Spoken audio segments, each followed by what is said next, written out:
Eran Moisés y Elías, que apareciendo con gloria, hablaban de su muerte, que iba a consumar en Jerusalén. Pedro y sus compañeros se caían de sueño, y espabilándose vieron su gloria y a los dos hombres que estaban con él. Mientras estos se alejaban, dijo Pedro a Jesús: Maestro, qué bien se está aquí. Haremos 3 tiendas, una para ti, otra para Moisés y otra para Elías. No sabía lo que decía. Todavía estaba hablando cuando llegó una nube que los cubrió. Se asustaron al entrar en la nube. Una voz desde la nube decía: Este es mi Hijo, el escogido, escuchadle. Cuando sonó la voz, se encontró Jesús solo. Ellos guardaron silencio y por el momento no contaron a nadie nada de lo que habían visto. Palabra del Señor. Gloria a ti, Señor Jesús.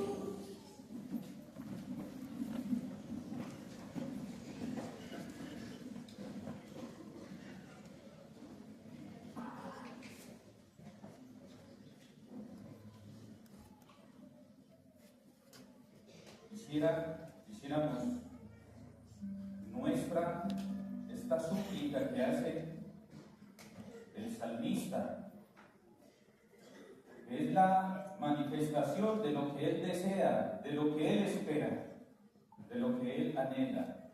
Espero gozar de la dicha del Señor en el país de la vida. Pone en manifiesto el deseo de Dios, el deseo de plenitud, el deseo de felicidad. Creo que todos nosotros tenemos este deseo de Dios, deseo de plenitud, deseo de felicidad, deseo de gozo. En una palabra, deseo de Dios. Y nuestro Señor nos invita a caminar hacia allá, precisamente hacia el país de la vida. Nos da los medios que necesitamos, nos da sobre todo su presencia, su gracia, su fuerza. Camina con nosotros y nos lleva de la mano hacia allá. El punto de partida es la situación en la que estamos cada uno de nosotros. Y el punto de llegada es el cielo, como lo define el Catecismo de la Iglesia Católica, la comunión plena con Dios, con sus ángeles y con sus santos. Y eso es lo que le pedimos al Señor y eso es lo que buscamos, como lo expresa el Salmo 26. Una cosa pido al Señor y eso buscaré. Eso lo expresa también en este día el salmista cuando dice: tu rostro buscaré, Señor, no me escondas tu rostro. No descansamos en esta vida, no dejaremos de avanzar, de caminar, de peregrinar, con la esperanza, como lo enseña el Papa Francisco en este año jubilar, de que algún día contemplaremos el rostro de Dios cara a cara, veremos a Dios cara a cara. Eso es lo que buscamos todos nosotros y eso es lo que esperamos. Lo buscamos y lo esperamos porque por nosotros mismos no podemos. Y esperamos, como dice Santa Teresita del Niño Jesús, aquello que no alcanzamos a merecer. Nadie merece el cielo. Sin embargo, creo que todos esperamos el cielo. Y por eso Santa Teresita del Niño Jesús decía: yo espero no lo que merezco, porque si espero lo que merezco me quedo sin el cielo. Yo espero lo que Dios quiere darme. ¿Y qué es lo que Dios quiere darnos a todos nosotros? El cielo. Y hacia allá nos lleva Jesús, hacia allá conduce a la humanidad. Precisamente nuestro Señor asumió la humanidad para ir por el camino de la cruz y para conducirla después de su pasión, de su muerte, conducirla a un estado de resurrección y ascensión, para que pueda la humanidad de Jesús estar a la derecha del Padre. Y una vez que Jesús está allí, recordemos lo que nos dice en el capítulo 14, voy a la casa de mi Padre. ¿Y qué llega a hacer nuestro Señor a la casa del Padre? ¿A veranear? ¿Se desentiende de nosotros? ¿Se olvida de nosotros? No. Dice, voy a prepararles un lugar para que donde yo esté puedan estar también ustedes. Y desde allí, junto con el Padre, nos envía el Espíritu Santo. Y el Espíritu Santo es el que nos prepara a nosotros, nos capacita para poder entrar en el país de la vida, para poder entrar en la casa del Padre, para poder ir al cielo. Porque el que no es preparado por el Espíritu Santo, la obra del Espíritu Santo es la santidad. La obra del Espíritu Santo es hacernos semejantes a Jesús, es purificarnos y llenarnos de gracia. Y el que no esté así preparado, pues sencillamente no puede entrar en la casa del Padre. Y ese es el sentido del camino de la cruz. Precisamente el acontecimiento de la transfiguración sucede en el contexto de la subida hacia Jerusalén. ¿Y a qué subía nuestro Señor Jesucristo a Jerusalén? ¿A qué? ¿A qué? A Jerusalén, pregunto. No al monte. ¿A qué? Acuérdense que antes de subir al monte de la transfiguración, que es el monte Tabor, nuestro Señor hace el primer anuncio de su pasión. ¿Y qué significa el primer anuncio de su pasión?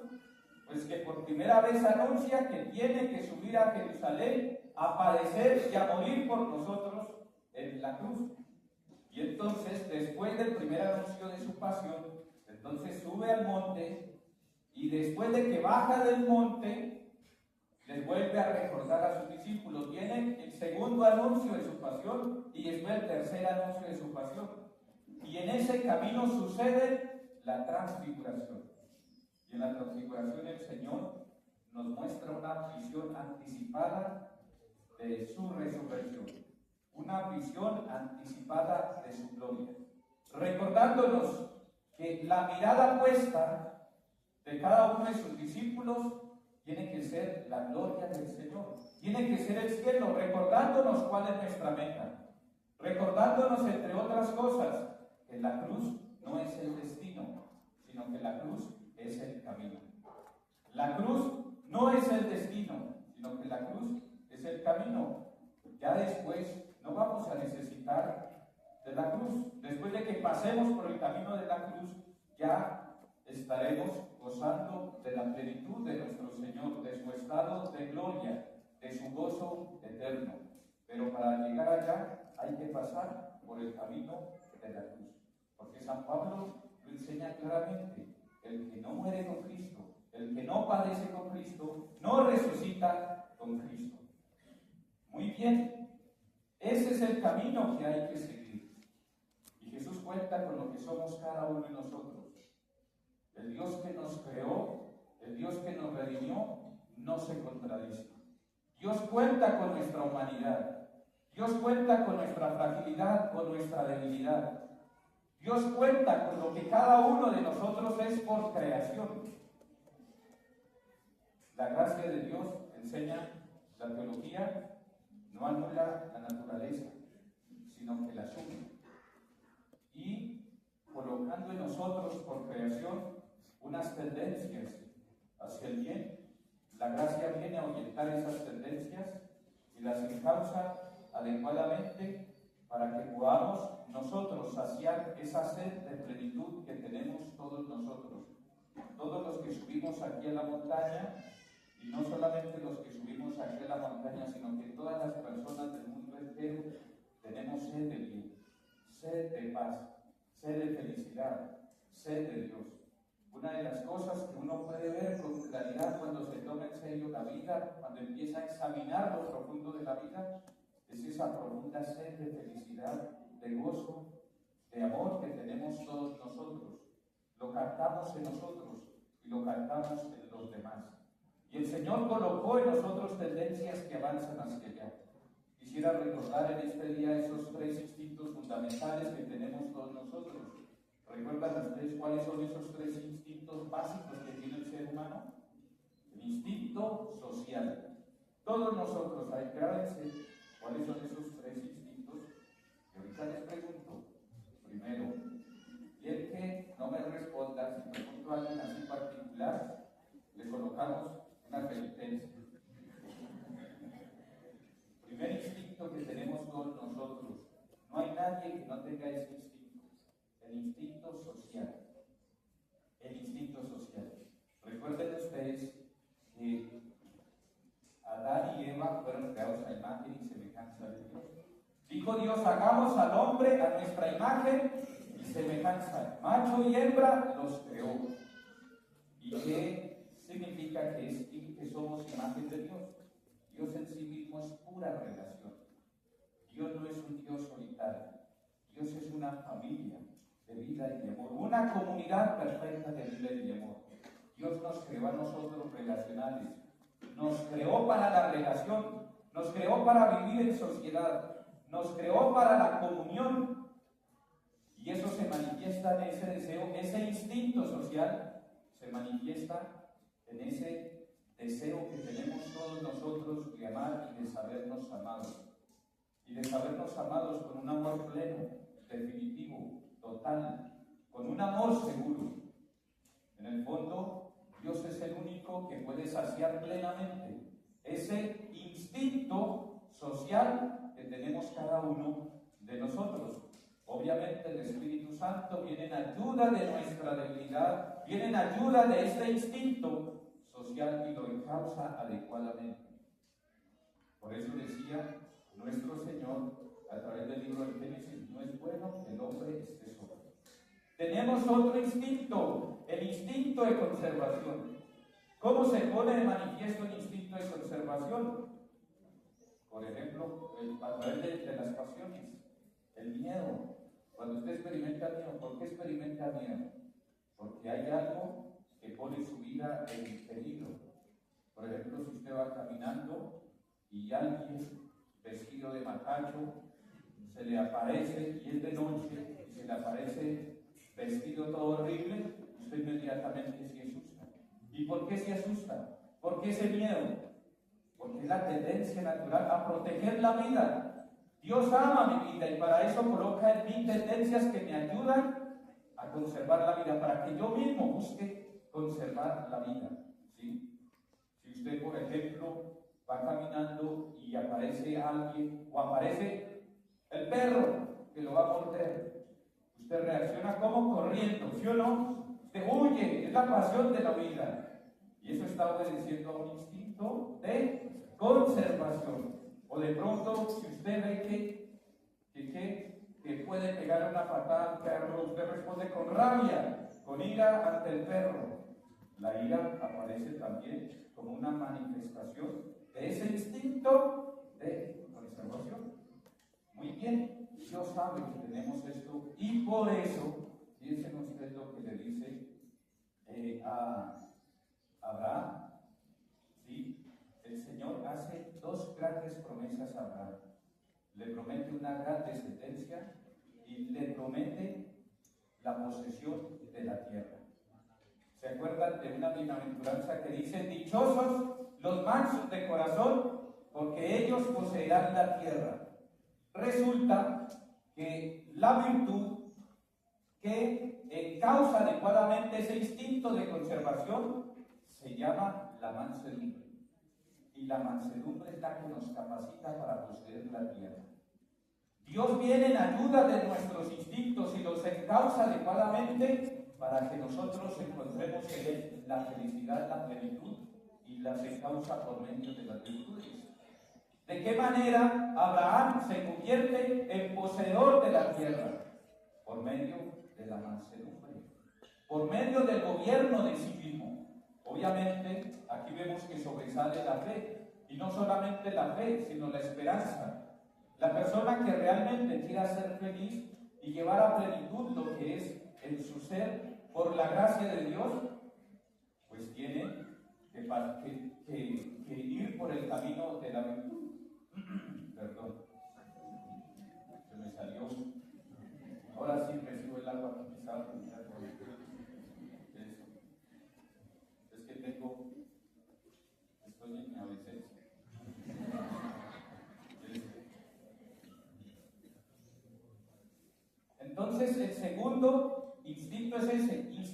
de conservación.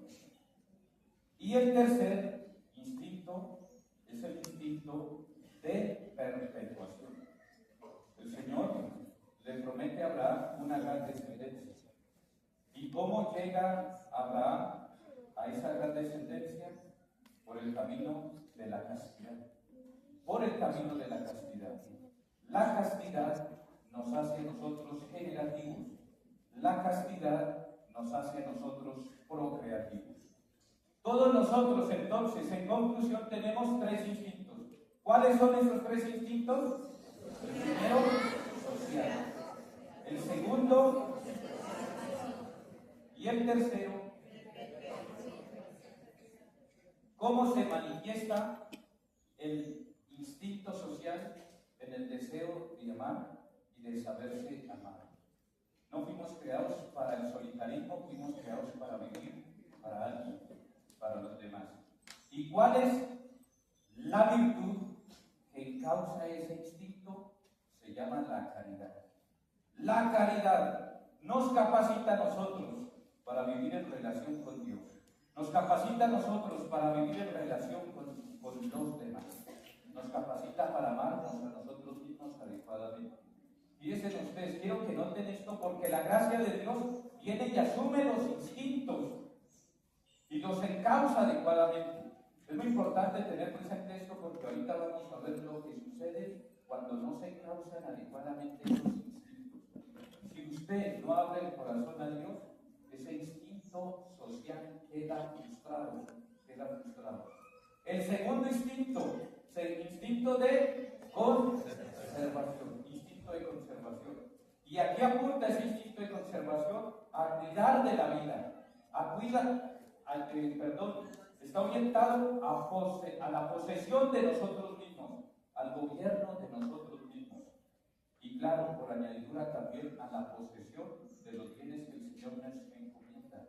Dice el Señor, bienaventurados los mansos, porque ellos poseerán la tierra. Porque aquellos que por la mansedumbre encausan adecuadamente este instinto de conservación, se vuelven poseedores de sí mismos, gobernadores de sí mismos, señores de sí mismos. Y el Señor les encomendará también la tierra de los demás corazones. Son los mansos, los dulces, los amables. Cuando hablamos de dulce no estamos hablando de los caramelos, ¿no? Cuando hablamos de dulce estamos hablando de la dulzura, del amor tierno que habita en una persona que ha logrado dominarse a sí mismo, gobernarse a sí mismo por la gracia de Dios. Pues ellos son los que conquistan los corazones de los demás. Por eso el Señor, una de las cosas que le pide a los evangelizadores es que trabajen en la mansedumbre, porque no van a llegar a conquistar a los demás con la soberbia, no van a llegar a conquistar a los demás con su falta de dominio, con su ira, con su comportamiento inadecuado, sino que hay que llegar con la mansedumbre, hay que llegar a la tierra de los corazones de los demás con amabilidad, con dulzura, con nobleza. Y no solamente eso, el Señor promete la tierra prometida por excelencia, que es el cielo. Y en tercer lugar, como muestra o como le anuncia Abraham, el tercer instinto, ¿cuál es? El instinto de perpetuación. El instinto de perpetuación se manifiesta en la tendencia sexual que tenemos todos nosotros. No hay nadie que no tenga una tendencia sexual, y el que no tenga esa tendencia sexual está atrofiado. Toca pedirle al Señor que cure esa naturaleza de esa persona. ¿Sí? Aquella persona, hay personas que se glorian, Padre, yo no siento nada, ¿sí? Pensando pasarse de ángel.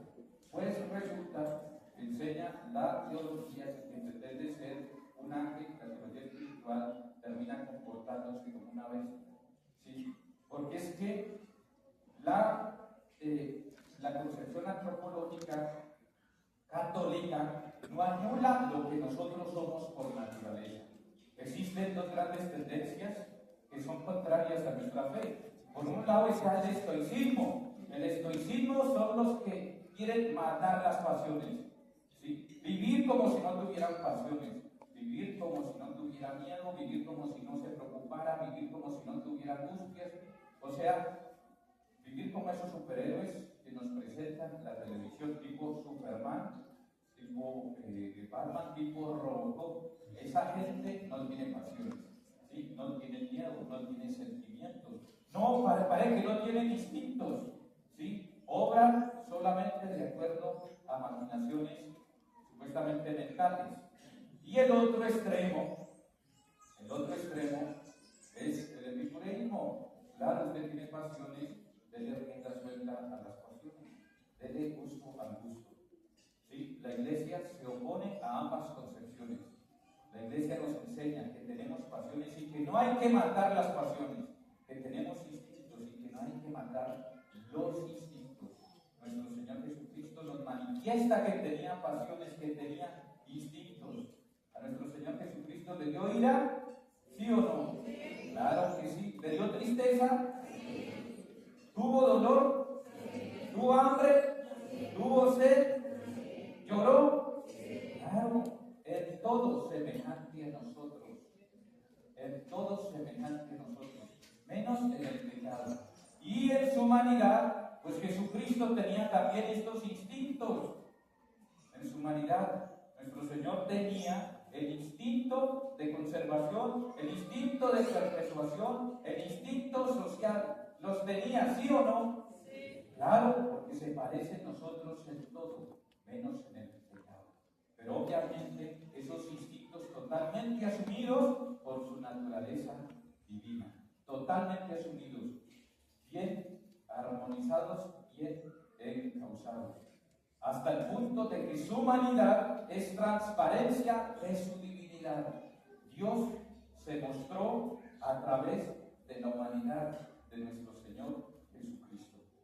Muy bien, entonces, si nosotros queremos ir por buen camino, entonces, para que se cumplan en nosotros las promesas que dio Abraham, nuestro Padre en la fe, y por lo tanto, para que se cumplan en nosotros estas promesas, debemos darnos a la tarea de cultivar la caridad para encauzar adecuadamente el instinto social. ¿Y en qué consiste la caridad? La caridad hacia Dios se traduce en entrega. Entrega a Él. El Señor dice en el Evangelio que nosotros le demostramos que le amamos si nos entregamos a Él totalmente, y esa entrega se manifiesta cuando nosotros nos negamos a nosotros mismos y realizamos lo que Él manda. Ante todo, el Señor pide que le pongamos atención a su voluntad, a su querer. Ustedes me aman si permanecen en mí, y para que permanezcan en mí tienen que hacer lo que yo les mando, tienen que cumplir mis mandatos. Manifestamos a Dios, por lo tanto, que le amamos cuando hacemos lo que Él manda, y no solamente cuando hacemos lo que Él manda, sino cuando lo hacemos por Él. ¿Sí? Cuando hacemos lo que Él manda, pues claro que se manifiesta que lo apreciamos más y apreciamos más su querer y su voluntad más que nuestro querer y nuestra propia voluntad. Y sobre todo, cuando lo hacemos por Él, se pone de manifiesto el olvido de nosotros mismos. Los santos llegaban a ese nivel. Por ejemplo, Santa Teresita del Niño Jesús decía: solamente me agrada, me gusta lo que hay de usted, no más. Fuera de ahí no me gusta nada.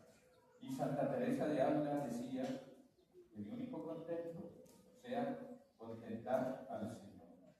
Muy bien, la mansedumbre. Básicamente, ¿qué es la mansedumbre? Perdón, falta una cosa aquí. Esa es la caridad con Dios. Y la caridad a los demás, ¿cómo se manifiesta? Hace unos días el Señor lo manifestaba y decía que se expresa sobre todo cuando usted comunica el bien, hace el bien a los demás, aunque usted no reciba bien de los demás. ¿Sí? Cuando usted no se comporta con los demás de acuerdo a como los demás lo tratan, sino que cuando usted se comporta con los demás de acuerdo a su dignidad. ¿Cuál es la dignidad que tenemos cada uno de nosotros? Cada uno de nosotros somos hijos de Dios. ¿Y cuál es el referente del comportamiento de nosotros para los demás? No son los demás. Decía nuestro Señor: sean perfectos como es perfecto vuestro Padre Celestial. El referente es Dios. Dios se ha comportado con nosotros, no como nosotros nos hemos comportado con Él, no de acuerdo a nuestros pecados. Sencillamente Jesús ha pasado haciendo el bien. Sencillamente Jesús pasó amando. Jesús pasó con sus pensamientos, con sus palabras, con sus acciones, mostrando su bondad, su misericordia y su perdón. nosotros somos hijos de Dios, eso es lo que tenemos que hacer en el mundo.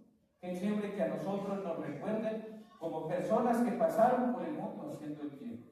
Levanten la mano, ¿a quién no le gustaría ser recordado como la persona que pasó en la familia, ante sus amigos, ante los demás haciendo el bien? ¿A quién no le gustaría eso? ¿A todos, sí o no? Bueno, no levanta la mano porque todavía no se han despabilado. Como San Pedro, sí está claro. Estamos en el monte de la transfiguración. Este es un tabor para todos ustedes. Yo personalmente una de las cosas que he pensado es que, y ustedes mismos lo han dicho, ¿sí? Con base a lo que ustedes mismos han dicho, a veces uno escucha expresiones como, ay, padre, no quisiera que se la cara aquí el día. ¿Sí? Algunos como que de manera implícita lo dicen como San Pedro, padre, hagamos unas cosas aquí. Padre, no se puede quedar aquí. ¿Sí? Porque ven algo que los despabila, ¿no? Primero como que parece que se duerme, ¿sí? Como San Pedro, ¿sí? Pero hay algo que le llama la atención y que los despabila. Bueno, ¿por qué llegamos aquí? ¿Y qué estaba hablando? No, es para saber si está adelante. No, yo sé dónde voy. Sí. Quiero saber que, quiero que estén en la juega. ¿En dónde? ¿Ah? Uy, usted no se adelantó mucho. La caridad. Hasta ahora vamos en el primer instinto. ¿Sí? La caridad. La caridad hacia los demás. Decía, qué bueno que a uno lo recuerden como una persona que pasó por el mundo haciendo el bien. Qué chévere que esa persona era humilde, esa persona era generosa, era bondadosa. A nadie le hizo mal. Pero qué feo que lo recuerden a uno como la persona que pasó haciendo el mal. No, esa persona no escucha a veces, no, esa persona pasó viviéndome el corazón, dañándome la vida, tanto mal que hizo la familia, pasó abusando de aquel, etcétera, matando, persiguiendo, practicando la injusticia, robando. Qué pesar que lo recuerden a uno así, sí o no. Pues muy bien, la manera de causar nuestro instinto social es cultivando la caridad. La caridad asume ese instinto social y lo conduce a su plenitud. Y la plenitud está en el amor. En el amor. En el apoyo, en ese amor de Dios. Es un apoyo, es un amor sólido, es un amor firme, un amor incondicional, un amor para siempre. Y desde ese amor, amar a los demás. Y en ese amor, amarnos a nosotros mismos también. El segundo instinto, ¿cuál es? De conservación. El instinto de conservación tiene una manifestación, es la manifestación de la propia valía. Cuando la persona se hace respetar. Las pasiones, decíamos ahorita, están al servicio de estos instintos. ¿Sí? La ira, la rabia que le da a una persona, el miedo, las maneras de reaccionar ante los peligros, el deseo, el amor natural que aparece como una atracción hacia el bien, como una búsqueda de aquello que necesito para conservar mi vida, son maneras en las que se manifiesta el instinto de conservación. Pero una manera muy fuerte en la que se manifiesta el instinto de conservación es en la búsqueda de la propia valía.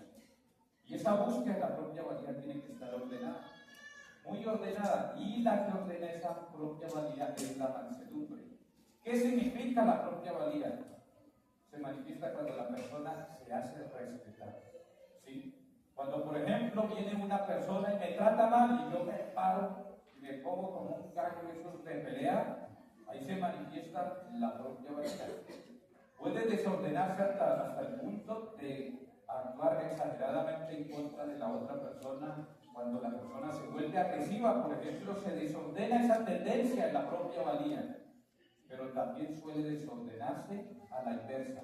Cuando la persona se pronuncia y responde desproporcionadamente con la agresión, por ejemplo, si la otra persona me dice una mala palabra y yo frente a esa mala palabra vuelvo y respondo con un puño o con una patada o con un chute, ahí está la persona desordenándose en ese instinto de conservación. La propia valía se se está manifestando desordenadamente, ¿sí? La mansedumbre hace que la persona actúe con moderación, con sobriedad, y que no deje que el instinto domine, sino ante todo que obre apoyado en la razón, en su voluntad y ante todo en la gracia de Dios. Pero hay otro exceso de esa manifestación de la propia valía, que es el inverso, cuando la propia valía está por el piso. Es el caso de aquellas personas que le dicen de todo y nunca dicen nada, ¿sí? Es el caso, por ejemplo, de aquella esposa que recibe atropellos del esposo. El esposo llega a veces borracho a las 3 de la mañana, llega a levantar a la esposa, levántese, hágame la comida, ¿sí? Y la trata mal y a veces hasta le pega y ella no dice nada, ¿sí? No dice absolutamente nada. Esa valía está por el piso. Y eso es un desorden también. Una persona que no tiene ese instinto de la propia valía, pues se deja manipular, se deja atropellar, juega con ella y no reacciona, ¿sí? Entonces, ¿cuál es la virtud que modera esta tendencia a la propia valía? La virtud de la mansedumbre. La virtud de la mansedumbre hace que la persona se pare en la raya cuando tenga que pararse en la raya, y hace que la persona tenga que obrar proporcionalmente frente a las ofensas de los demás. Evita que la persona caiga en un complejo de inferioridad, o evita que la persona caiga en un complejo de superioridad. Y los que obran así sí que serán dueños de sí mismos, poseedores de sí mismos, y serán capacitados para gobernar a otros, para poseer la tierra de otros corazones. Esta virtud está muy acompañada con la pobreza. Precisamente los que trabajan por la pobreza junto con la mansedumbre son las personas que se capacitan para que el Señor les encomiende mucho. Las personas que no se apegan a sí mismas, las personas que no se apegan a lo que tienen, son las personas a las que Dios les encomienda más.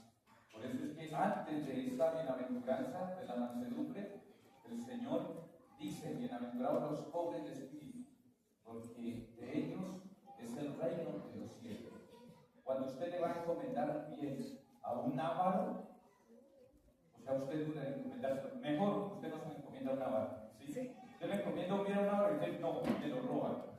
Pero si usted ve que esa persona es desapegada, es mansa y pobre, usted le encomienda ese bien a esa persona. Y por eso es que cuando la persona es mansa y es pobre, el Señor le encomienda mucho. ¿Sí me hago entender con esto? O de pronto estoy hablando muy bien real. ¿Sí? Eso, muy bien. ¿Qué es lo que sucede cuando la persona no encausa adecuadamente esos instintos por las virtudes? Pues se desordena.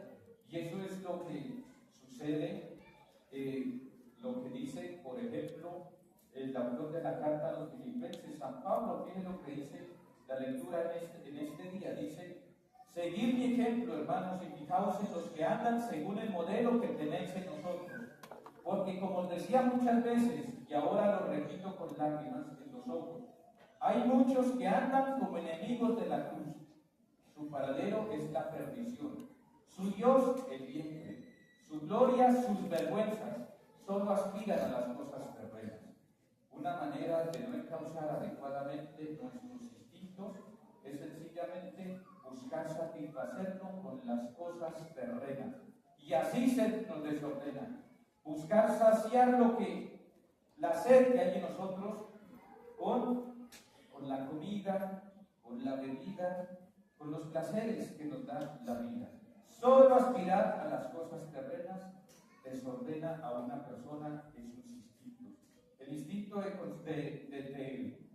conservación se desordena cuando la persona no aprende a dominarse a sí mismo ante la comida, ante la bebida, ante lo que la vida le ofrece, ante el sueño. El instinto social se desordena cuando la persona vive solamente para su propio egoísmo, para el solitarismo, para sí mismo. El instinto de perpetuación se desordena cuando la persona pues no se abre por el don de la castidad al amor, sino que sencillamente persigue las satisfacciones inmediatas, la satisfacción carnal. ¿Sí me va a entender?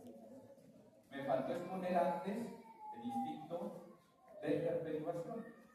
El instinto de perpetuación es encauzado hacia el amor que capacita a la persona, la castidad causa ese instinto de perpetuación hacia el amor. Y existen dos grandes manifestaciones de que una persona realmente está encauzando el instinto de perpetuación hacia el amor. Una gran manifestación es lo que algunos llaman la intimidad. Y la otra gran manifestación es la generatividad, la fecundidad. ¿Qué significa esto? Usted está encauzando bien la tendencia sexual que usted hay intimidad. ¿Y qué es la intimidad? Es la capacidad de tener relaciones sanas, sólidas y llenas de gozo con los demás. Sean personas del mismo sexo o sean personas del sexo opuesto.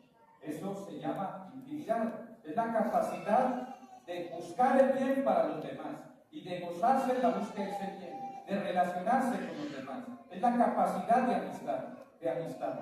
Eso pone de manifiesto que la persona en ese instinto de perpetuación, pues va bien encauzada, la persona es sana.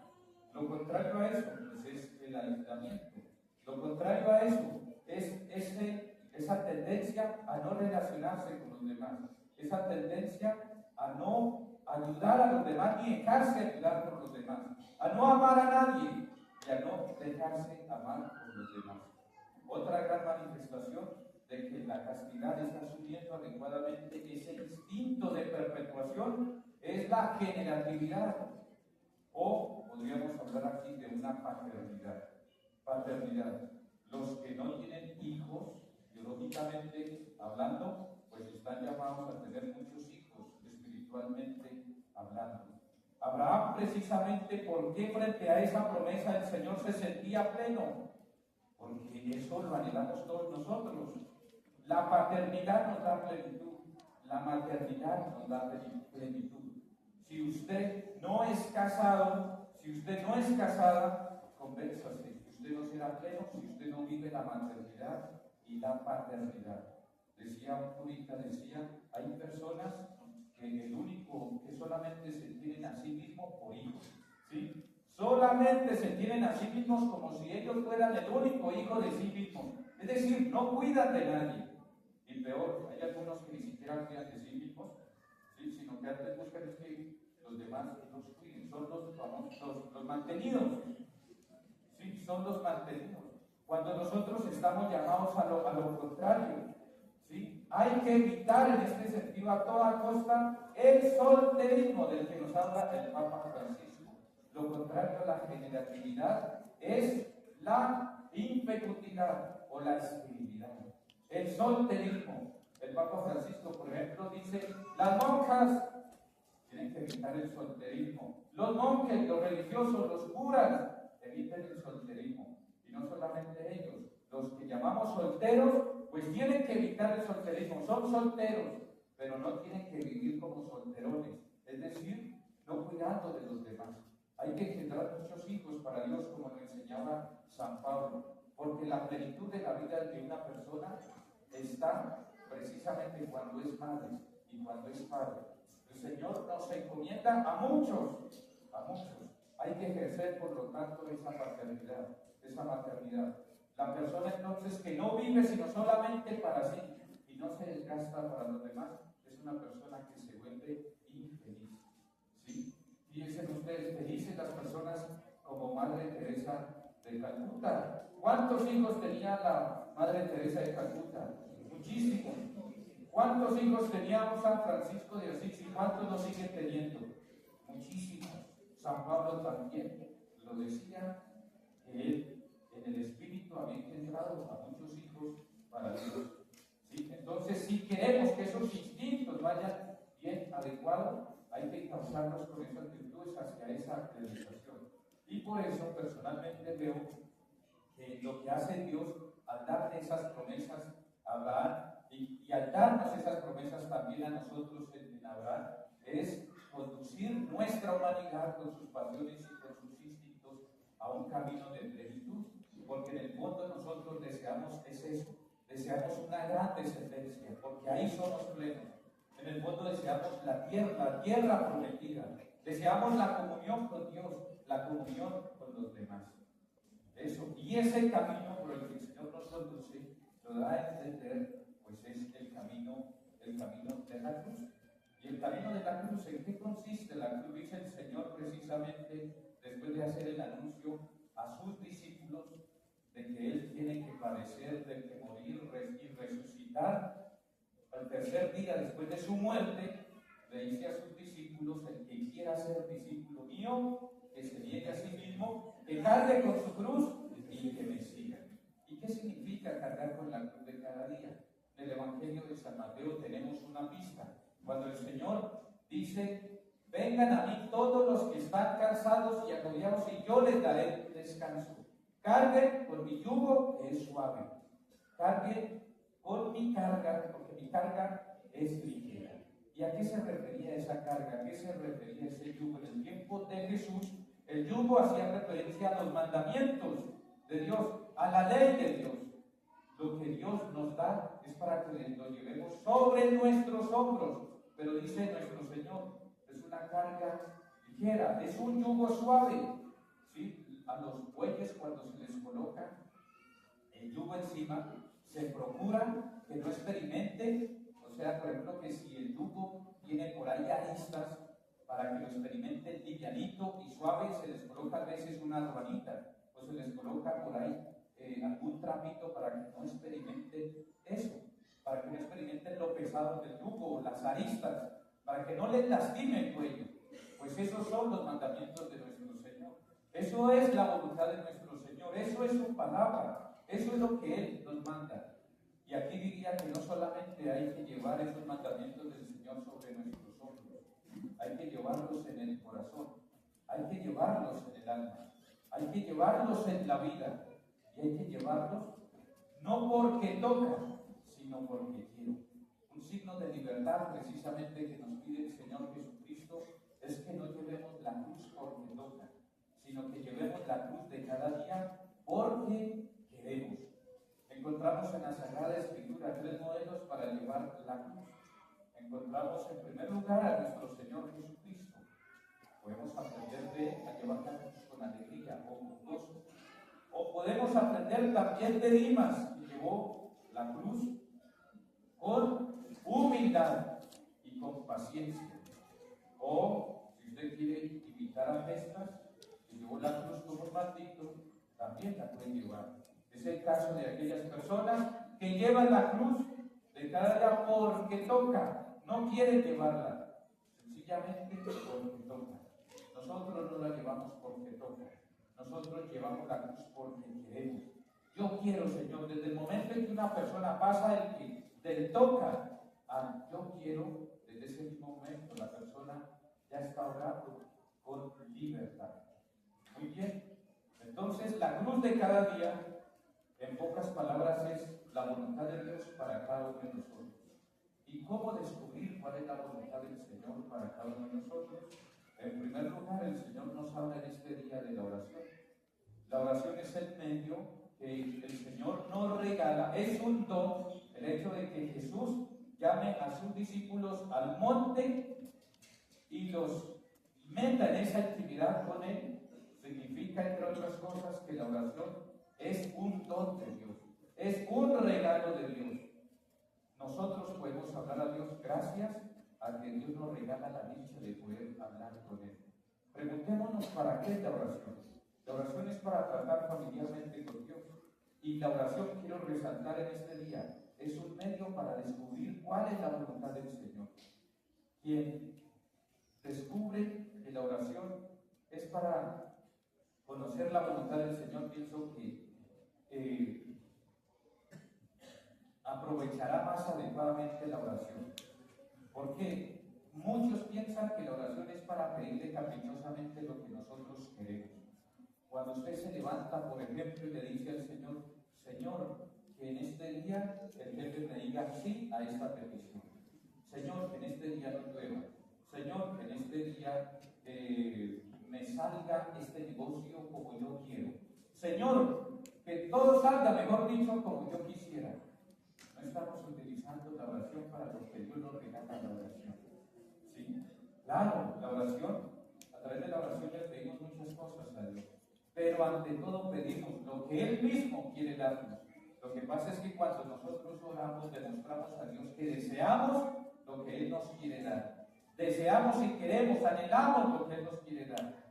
Por lo tanto, la oración es ante todo para descubrir lo que Dios nos quiere dar y para descubrir también cuál es la voluntad del Señor. En vez de decirle al Señor, Señor, que este día las cosas salgan como yo quiero, deberíamos utilizar la oración para decirle, Señor, yo no sé por dónde me vas a llevar en este día, pero te pido que me ayudes a descubrir por dónde me quieres llevar, por dónde quieres que yo camine.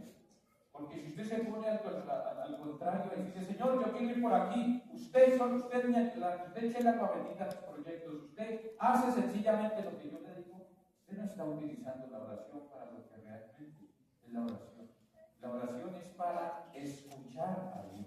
Ante todo, para escuchar a Dios. Claro, hablarle a Dios, claro que sí, pero primero escucharle, para saber cuál es su voluntad. Y no solamente la oración nos capacita para escuchar a Dios, sino que la oración nos capacita, nos fortalece para seguir cargando con la cruz de cada día. Creo que todos necesitamos momentos de tabú, momentos que nos recuerden hacia dónde vamos, cuál es nuestra meta, y momentos que nos fortalezcan, donde podamos recargar las baterías del corazón, como sucedió con Pedro, Santiago y Juan. Ellos estuvieron allá en el monte, el Señor les mostró la gloria, les dijo, mire, el camino de la cruz conduce hacia allá. Y en este momento los fortalezco con esta relación de amor que ustedes tienen aquí conmigo para que bajen del monte y continúen adelante. Eso es precisamente lo que ustedes vienen a realizar en este día. Este monte, esta montaña es como un tabor para ustedes vienen a recargar las baterías del corazón. Aquí en la montaña, de alguna manera, ustedes son conscientes cuál es el sentido de la vida, hacia dónde tienen que continuar caminando. Y bajan con las baterías del corazón, repletas, llenas de energía para continuar con la cruz de cada día. ¿Sí o no? Ojalá que al menos todos los domingos nosotros experimentemos esta experiencia de Pedro, Juan y Santiago en el monte con el Señor. Y ojalá que no esperemos que sea solamente los domingos. Cada vez que usted busque el silencio, el apartamiento, la soledad para hablar a solas con Dios, para permitir que el Padre Celestial, por medio de su Hijo, le hable a usted, ese es un momento de tabor para usted. Todos los días necesitamos un tabor que nos recuerde hacia dónde vamos, y ese tabor que recargue las fuerzas del corazón. Y eso se logra es a través de la oración. Es importante también, como lo sugiere el Señor en el Evangelio, escuchar a Jesús. ¿Y dónde escuchamos a Jesús además de la oración? A través de su palabra. Porque Dios quiere que nosotros leamos el Evangelio. Porque Dios quiere que nosotros nos alimentemos de su palabra. Recuerde, no solo del pan y del hombre, sino también de toda palabra que sale de la boca de Dios. Porque a través de su palabra Dios nos comunica cuál es su voluntad. Una de las cosas que nos pide el Señor en este tiempo es el ayuno. Y la razón de ser del ayuno no está en aguantar hambre. En primer lugar, la razón de ser del ayuno está en hacer de la voluntad del Padre Celestial mi propio alimento.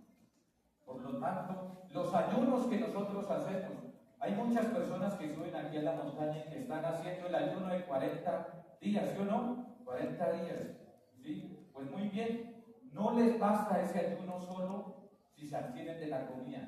Si solamente ese ayuno se convierte en abstenerse de comida, eso no les sirve para nada. De nada sirve ese ayuno si no está alimentado por la palabra de Dios. Porque el auténtico ayuno que quiere nuestro Señor es que nuestro alimento sea hacer la voluntad de mi Padre Celestial. Por eso es que ese ayuno realmente será auténtico si después de haber pasado ese tiempo de ayuno, ustedes quedaron saciados de la palabra de Dios. Ustedes estuvieron alimentándose de la palabra de Dios. Porque de lo contrario, ese ayuno quedó estéril, no sirvió para nada. ¿De qué le sirve a uno aguantar hambre por aguantar hambre? Todo tiene una finalidad. Ese ayuno, lo enseñan los santos padres, es para que se acreciente en nosotros el hambre y la sed por la palabra de Dios, para que la palabra de Dios, para que su voluntad sea el alimento de cada día. Entre otras cosas, quisiera recordarlo aquí también, ese ayuno tiene que hacernos más generosos con los demás. Por un lado, me llena de la palabra de Dios, y por otro lado, más generosos con los demás. Los santos padres decían, yo ayuno para que mi hermano coma. Porque hay personas que, por ejemplo, ayunan 40 días, se guardan la inversión de esos 40 días y se lo ahorran para sí mismos. Y los santos padres decían, esas personas no agrandan la fila de los generosos, de los caritativos, sino de los ávaros y de los egoístas.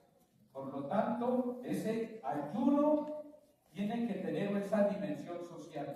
Lo que yo me abstengo de comer, eso lo comparto con los demás. Y si no, de nada me sirvió ese ayuno. Si ese ayuno no lo hace a usted más generoso, no sea tontito y no me mate. Si no ayune. Si no lo hace más generoso, o sea, no le sirve para nada ese ayuno. Y por lo mismo, ese ayuno también los lleve a usted a someter esa carne rebelde al espíritu. Por lo tanto, el ayuno tiene que ir acompañado de una renuncia al pecado, de una renuncia al vicio. Y si no, ¿de qué le sirve ayunar si usted no renuncia al vicio, no renuncia al pecado? ¿Sí? Por eso es que el ayuno realmente, cuando es bien entendido, el ayuno ayuda a mejorar las relaciones con Dios, con los demás y con nosotros mismos. Entonces, bueno, esto es apenas un paréntesis, ¿no? Creo que era un paréntesis, porque estamos diciendo que, como dice el Señor en el Evangelio, dice cuando se manifiesta aquí, una voz desde la nube decía, este es mi Hijo, el escogido, escuchadle.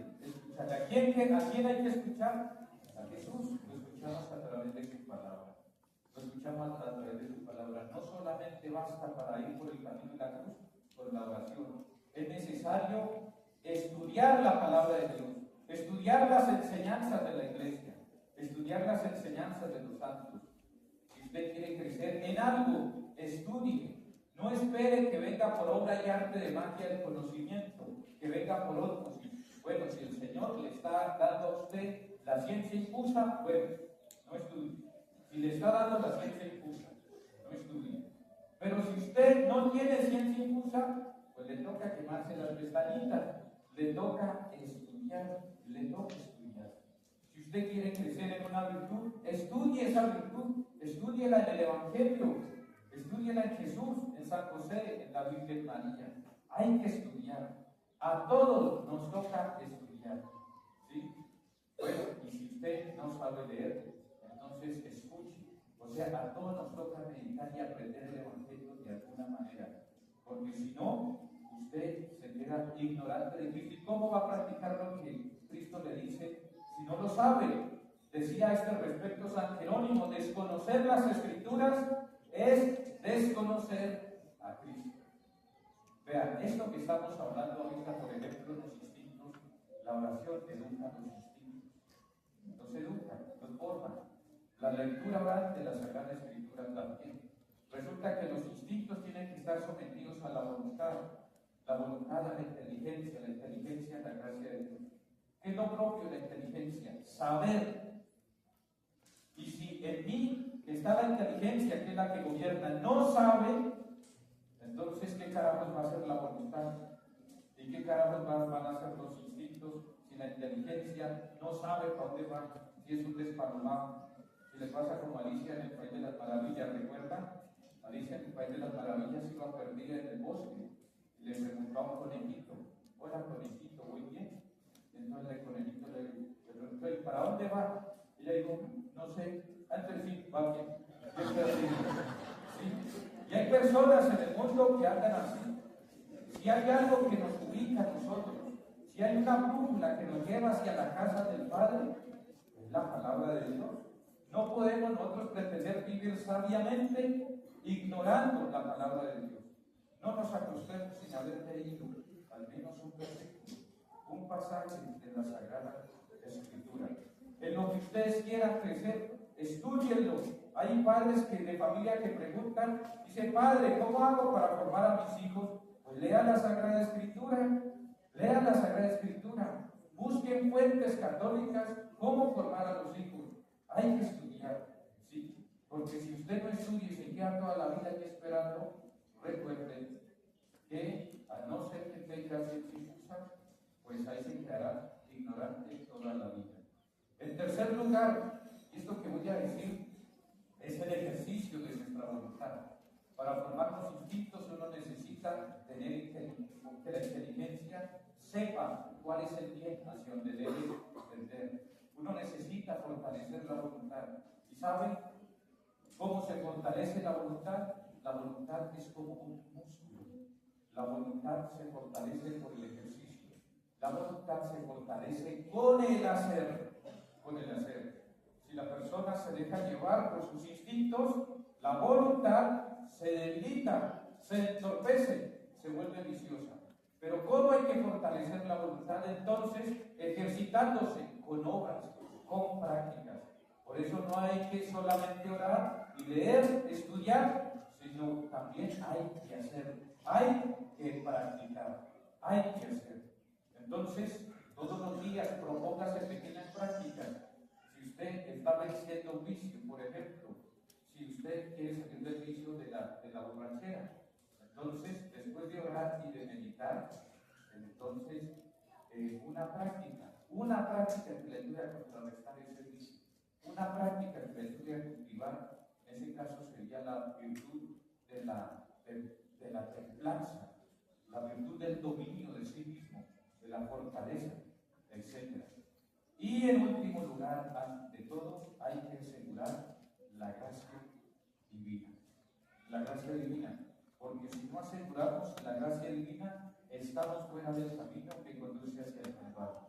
Estamos fuera del camino de la cruz. Estamos siendo enemigos de la cruz. Y en nuestra gracia de Dios, pues sencillamente, como dice San Pablo, lo dice textualmente así, te repito con lágrimas en los ojos de muchos que andan como enemigos de la cruz. El paradero de estos son la perdición. Su Dios es el vientre, su gloria, sus vergüenzas, solo aspiran a cosas terrenas. Quien no está en gracia de Dios, no solamente está bajo el imperio de los desórdenes en sus pasiones y en sus instintos, sino que también está bajo el imperio del enemigo, bajo el imperio del diablo, porque el que no está en el terreno de Dios, está en el terreno del enemigo. Así de sencillo, el Señor lo dice, el que no está conmigo, está contra mí. Bueno, queridos hermanos, espero que estas palabras les ayuden, nos ayuden a todos nosotros para aprovechar entonces esos medios que el Señor nos ofrece para estar en gracia de Dios, los sacramentos, la confesión, la Eucaristía, todos los sacramentos nos comunican la gracia de Dios. Tomemos conciencia en este día lo importante que es orar todos los días, lo importante que es estudiar todos los días, practicar todos los días. Y agradecemos a Dios por la naturaleza que nos ha dado, hay que reconocerla en esos tres instintos básicos. ¿Cuáles son esos tres instintos básicos? Social, conservación y preservación. ¿Cuál es la virtud que gobierna el instinto social? La caridad. ¿Cuál es la virtud que gobierna el instinto de conservación? La mansedumbre. ¿Y cuál es la que domina o gobierna el instinto de perpetuación? Eso, muy bien. Aprendamos de Jesús, nuestro divino modelo y nuestro divino maestro y fuente de la santidad, que dice: aprendan de mí, que soy manso, humilde, y podría continuar. Aprendan de mí, que soy casto, sí, bondador.